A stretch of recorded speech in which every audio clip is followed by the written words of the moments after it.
Umani ng sari-saring reaksyon ang naging biro ni Joey De Leon matapos niyang banggitin ang ABS-CBN sa isang segment. Sabay pa birong pagbawi ng ABS-CBN pala yun, sorry. Bagamat tinawanan nito ng kanyang mga co-host, hindi ito ikinatuwa ng ilang kapamilya fans na agad nagpahayag ng kanilang pagkadismaya sa social media. Sa gitna ng kontrobersya, nagbigay naman ng pahayag si Vice Ganda hinggil sa usapin. Ayon sa kanya, hindi niya personal na napanood ang naturang biro, ngunit iginiit niyang bahagi ng pagiging komedyante ang pagbibitaw ng ganong klaseng pahayag. Hindi natin masasaklawan ang komedyante. Hindi natin masasaklawan ang reaksyon ng mga taong makakarinig ng joke, ani Vice. Dagdag pa ng TV host, normal lamang na magkaroon ng iba't ibang interpretasyon ang publiko sa isang biro. Komedyante si Sir Joey, nag-joke siya. Trabaho niya yon, paliwanag niya.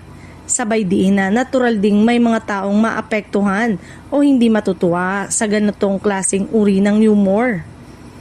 Gayunpaman, hindi na iwasan ni Vice na ibahagi ang kanyang personal na damdamin tungkol sa kalagayan ng ABS-CBN, lalo na matapos itong mawala ng prangkisa noong 2020. Ayon sa kanya, sa halip na makisali sa intriga, mas pinipili niyang ipagdasal at suportahan ang network na matagal na niyang kinabibilangan. Ibinahagi rin niya na hindi lamang mga artista at empleyado ang naapektuhan ng pagsasara ng ABS-CBN, kundi maging ang maraming ordinaryong Pilipino. Aniya, malaki ang naitutulong ng network sa pagbibigay ng impormasyon, lalo na sa panahon ng kalamidad kung saan mahalaga ang agarang balita at babala sa publiko.